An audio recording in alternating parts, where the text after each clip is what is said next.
I honestly don't know if I'm overreacting, but I've been carrying this hurt for a long time, and I really need to get it off my chest. For privacy reasons, I'm going to use fake names. I'll call my best friend Ashley, and my other close friend Lana. I met Ashley years ago at an event that I'd rather not mention because I don't want to be recognized. From the moment we met, we clicked almost instantly. Some friendships take time to build, but with Ashley, it felt effortless. We got along so naturally, and before I knew it, we had become incredibly close. Over the years, we were there for each other through some really dark times. We saw each other at our worst, helped each other through emotional breakdowns, personal problems, and difficult situations. She wasn't just a casual friend to me. She was someone I truly considered one of the most important people in my life. We were friends for around 8 years, and during all that time, we never really had any major drama or serious arguments. That's why what happened later hurt me so much. We had so much history, so much trust, and I genuinely believed our friendship was strong. Now, Ashley did have one habit that always bothered me, even long before all of this happened. She would sometimes disappear without any warning. I'm not talking about being slow to reply for a day or two. I mean she would vanish completely for days, weeks, or even months at a time. The first time she did it, I was genuinely worried. I texted her asking if she was okay. No response. After a while, I started wondering if I had done something wrong, so I messaged her again to ask if I had upset her somehow. I also told her I was worried. Still no response. There were times when I became so concerned that I would message her boyfriend just to make sure she was safe, because I had no idea what was going on. Eventually, I learned to accept that this was just something Ashley did. I tried to be understanding because I knew she struggled emotionally sometimes. She confided in me a lot. She told me about her worries, her pain, and the things weighing on her. Whenever she felt depressed, I was usually one of the first people she turned to. Because of that, I always tried to be patient with her, even when her disappearing hurt me. Then there's Lana. I met Lana through my part-time job. At first, we were just friendly coworkers, nothing too deep. But as time passed, we started talking more and became closer. She began opening up to me about her personal life, especially about the people she called her best friends. According to her, they didn't treat her well at all. She would tell me stories about how inconsiderate they were, how they made her feel unimportant, and how they never really put effort into her. At the time, I felt really bad for her because she seemed kind and genuine, and I thought she deserved so much better than that. Because I cared, I made an effort to get to know Lana better. I paid attention to the little things about her, like what she liked, what she hated, and the things that mattered to her. I tried to be thoughtful. I especially wanted her to feel valued because of how she talked about always being overlooked by others. I remember wanting to make her birthday special because she had told me how disappointing her previous birthdays had been. She said her best friends once gave her a cake she didn't even like, and when they took her out to celebrate, they didn't put much thought into it at all. That kind of thing really stuck with me because I know how painful it feels when people don't make an effort, especially on days that are supposed to be meaningful. I'm the kind of person who likes to go the extra mile for other people's birthdays because I know what it's like to have a bad one. So I tried my best to make her feel seen and appreciated. As the years went by, I became close to both Ashley and Lana, and at some point I thought it would be nice to bring my friends together. I also had another friend from work, whom I'll call Rara. Lana and Rara knew each other from work too, but they were never especially close. I introduced all of them because I genuinely had this feeling that they would get along. And honestly, I loved the idea of seeing people I care about becoming friends with each other. It made me happy to imagine my favorite people all in one place, enjoying each other's company. At first, everything seemed perfectly fine. There weren't any obvious problems. Everyone got along, and I thought I had done something good by bringing them together. Looking back, maybe I was too obvious about how protective I felt toward Ashley. I'll admit that, I had a soft spot for her because I knew the things she had gone through, and I always felt this instinct to protect her. Maybe that showed more than I realized. But even then, I never thought it would lead to this. Over time, I started noticing that Ashley and Lana were hanging out more and more. At first, I didn't think much of it. I thought it was nice. I was actually happy to see them bonding. But after a while, something started to feel off. It became less like they were simply becoming friends and more like they were forming a bond that I was somehow being pushed out of. I began feeling left out, but I kept trying to shut that feeling down. I told myself I was being silly. I didn't want to be that jealous or clingy friend who gets upset just because two other friends are spending time together. I hated the idea of seeming insecure, so I kept everything to myself and tried to convince myself I was overthinking. But even Rara started noticing it. She would point out little things, like how Ashley and Lana seemed to be distancing themselves from me, or how their energy around me had changed.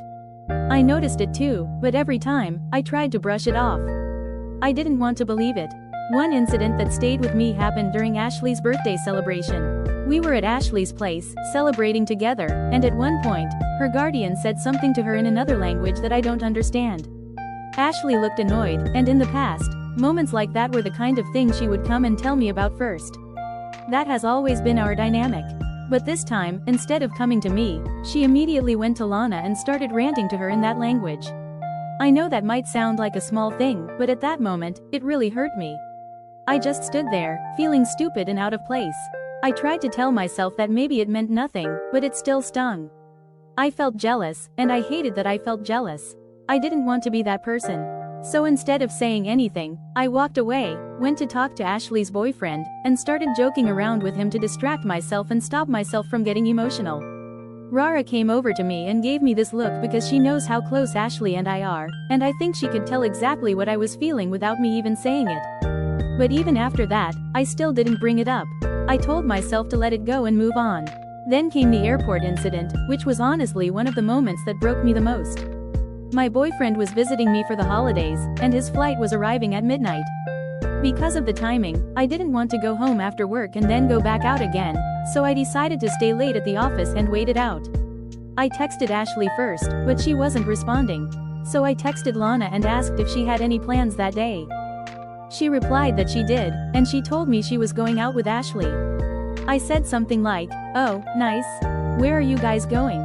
She told me they were going to a mall near the airport to eat dinner and shop. Since I was going to the airport later to pick up my boyfriend, I told her that I would be there too. And the second I said that, she just stopped responding. Completely. I waited for over an hour, staring at my phone, thinking maybe she was busy or maybe she'd reply later. But nothing came, and I don't know why that moment hit me so hard, but it did.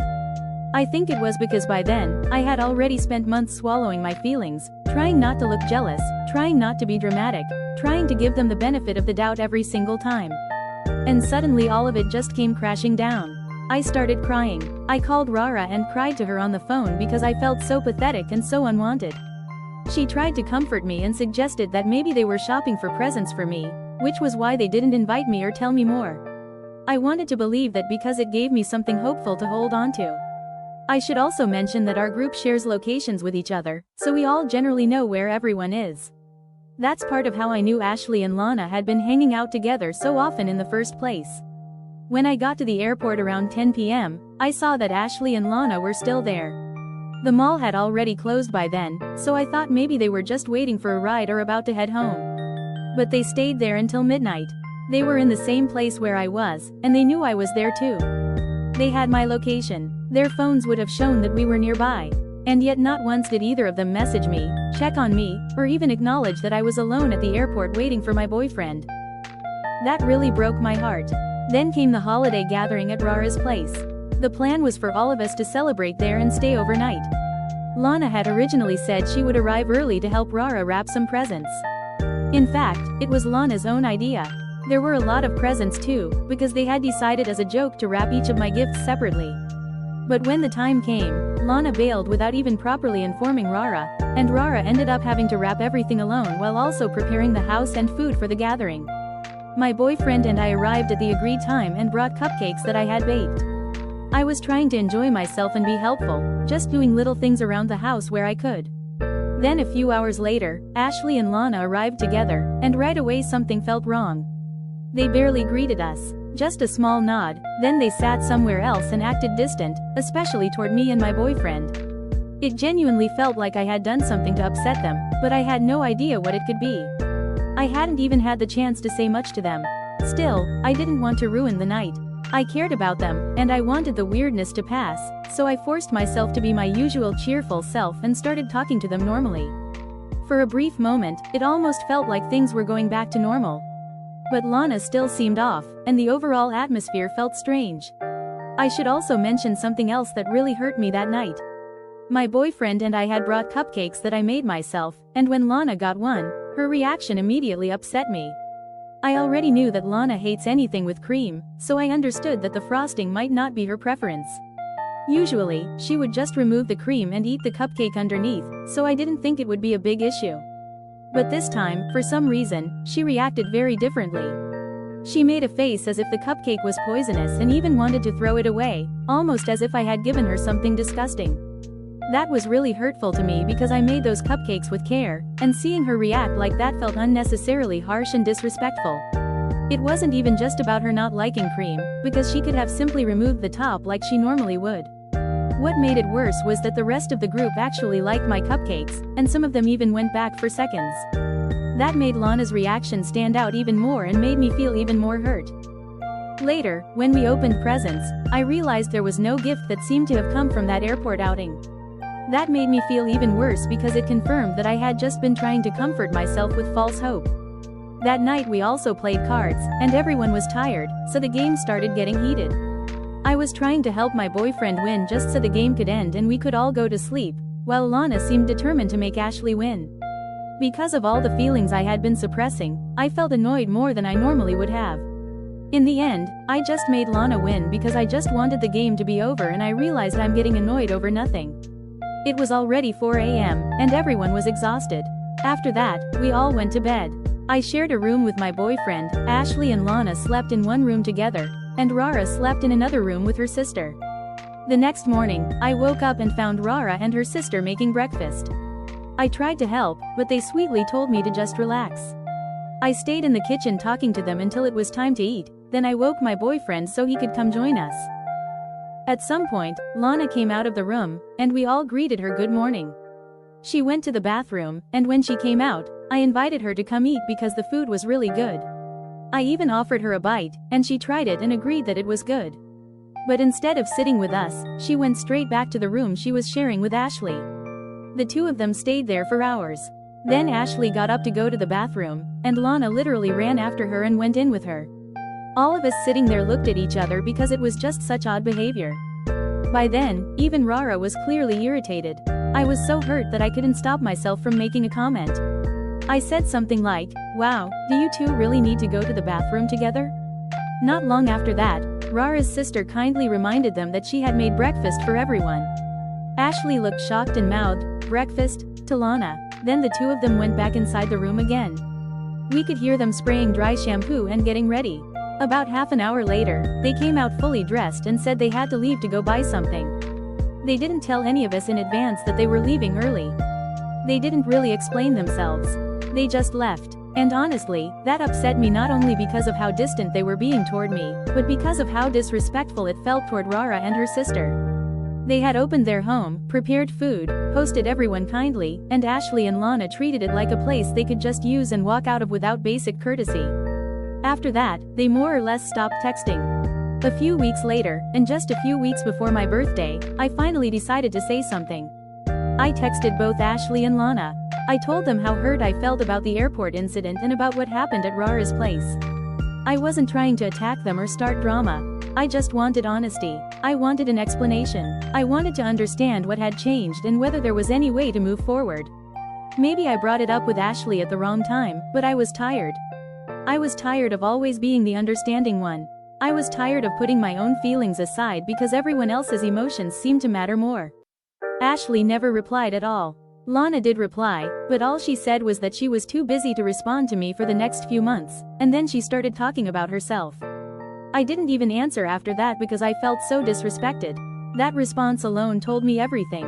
It made me feel like my hurt, my effort, and our entire friendship meant nothing to her. Even after all that, a part of me still hoped that maybe they would reach out on my birthday. Maybe they'd at least send a simple greeting. Maybe that would be the sign that things weren't completely dead. But my birthday came and went, and neither of them even sent me a happy birthday. That was the moment I finally broke down again.